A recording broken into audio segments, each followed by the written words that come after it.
আসসালামু আলাইকুম ভিউয়ার্স, আজকে আমি আপনাদেরকে তৈরি করে দেখাবো ছোট চিংড়ি দিয়ে কিভাবে পুঁই শাক রান্না করা যায়। এটি আমি আপনাদেরকে আজকে গ্রামের স্টাইলে তৈরি করে দেখাবো। এখানে আমি প্রথমে হাফ কাপ পরিমাণ তেল দিয়ে দিয়েছি। এখানে 4টা পেঁয়াজ কুচি করে দিয়ে দিয়েছি। এখানে মাঝারি সাইজ পেঁয়াজ, আপনি পেঁয়াজের পরিমাণটা চাইলে কম বেশি করে নিতে পারেন। এখন একটি হাতার সাহায্যে এটাকে ভালো করে নেড়ে চেড়ে ভেজে নিচ্ছি। এটা যখন হালকা ব্রাউন কালার হয়ে আসবে তখন এর ভিতর 2 টেবিল স্পুন পরিমাণ পেঁয়াজ বাটা দিয়ে দিলাম। এটাতে হবে কি, তরকারির ঝোলটা একটু গাঢ় হবে এবং খেতেও খুব ভালো লাগবে। আপনারা হয়তো অনেকেই ভাবছেন পেঁয়াজ কুচি দিয়ে আবার পেঁয়াজ বাটা, এটা আপনারা দিয়ে ট্রাই করে দেখবেন, খুবই ভালো লাগবে। এখানে আমি 1 টেবিল স্পুন পরিমাণ আদা বাটা এবং 1 টেবিল স্পুন পরিমাণ রসুন বাটা দিয়ে দিলাম। আপনারা চাইলে আদা বাটাটা স্কিপ করতে পারেন। আমার আদা বাটাটা ভালো লাগে তাই আমি এটা দিয়ে এটাকে একটু নেড়ে চেড়ে ভেজে নিচ্ছি। এটাকে খুব বেশি ভাজতে হবে না। এখন আমি এর ভিতর হাফ কাপ পরিমাণ পানি দিয়ে এটাকে নেড়ে চেড়ে দিচ্ছি। এখন এটাকে নেড়ে চেড়ে আমি কষিয়ে নেব এটা যতক্ষণ না পানিটা শুকিয়ে আসছে। দেখুন আমার পানিটা কিন্তু একদম শুকিয়ে গেছে এবং তেলটাও ছেড়ে দিয়েছে। এখন এর ভিতর আমি 1 চা চামচ পরিমাণ লাল মরিচ এবং 1 চা চামচ পরিমাণ হলুদ গুঁড়ো দিয়ে দিলাম। এগুলোকে দিয়ে আমি সামান্য পানি দিয়ে দিলাম যাতে মশলাটা পুড়ে না যায়। এখন এটাকে ভালো করে নেড়ে চেড়ে একটু কষিয়ে নেব। এটাকে ভালো করে কষিয়ে নিতে হবে যাতে আপনার এর থেকে কোনো স্মেল না আসে। এখন এর ভিতর স্বাদ অনুযায়ী লবণ দিয়ে দিলাম। আমার এখানে 1 টেবিল স্পুন পরিমাণ লবণ লেগেছে। আপনাদের সবজির পরিমাণ বুঝে আপনারা লবণটা কম বেশি করে নেবেন। এখন একটি হাতার সাহায্যে এটাকে নেড়ে চেড়ে ভালো করে মিশিয়ে এটাকে এখন আমি ঢাকা দিয়ে রেখে দেব প্রায় 5 মিনিটের মতো। 5 মিনিট হলেই এটাকে দেখুন খুলে নিচ্ছি।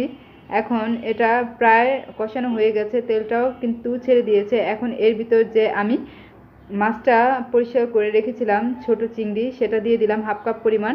এখন এটাকে দিয়ে ভালো করে নেড়ে চেড়ে একটু কষিয়ে নেব। মাছটা যখন একটু কষে আসবে তখন এর ভিতর আরও যা যা অ্যাড করব সেটা হচ্ছে, আমি এর যে মাথা ছিল সেটাকে পরিষ্কার করে বেটে নিয়েছি। আপনারা চাইলে ব্লেন্ডার করেও নিতে পারেন। আমি এর ভিতর 3টা কাঁচামরিচ ফালি দিয়ে দিলাম। এখন এটাকে নেড়ে চেড়ে আবার একটু কষিয়ে নিচ্ছি।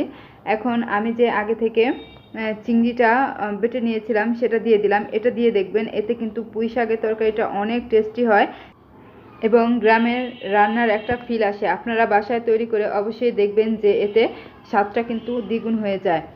এখন এটাকে ভালো করে কষিয়ে নিয়ে এর ভিতর আমি আগে থেকে যে পুঁই শাকের ডাঁটাগুলো ছিল সেগুলোকে ছিলে পরিষ্কার করে ধুয়ে নিয়েছি, সেটাকে এখন এর ভিতর দিয়ে দিব। এখানে প্রায় 2 কাপ পরিমাণ ডাঁটা হবে, সেটাকে এখন এর ভিতর আমি সম্পূর্ণটা দিয়ে এটাকে নেড়ে চেড়ে ভালো করে কষিয়ে নেব।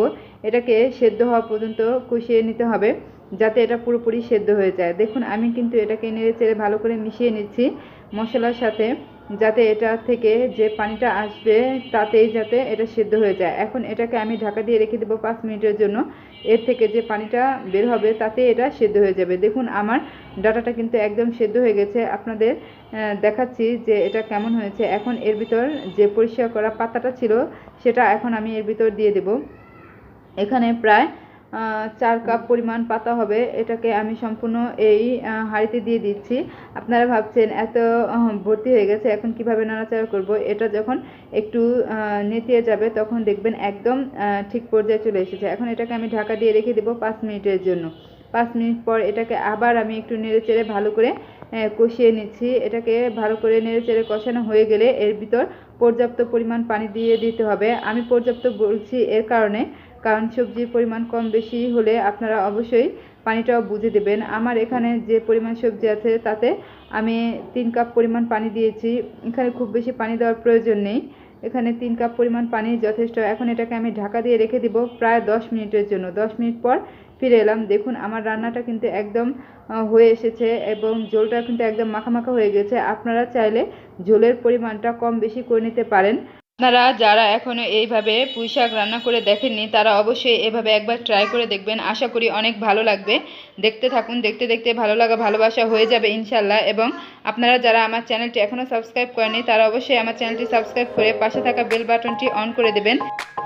ধন্যবাদ এতক্ষণ ভিডিওটি দেখার জন্য। ভালো থাকবেন। আল্লাহ হাফেজ।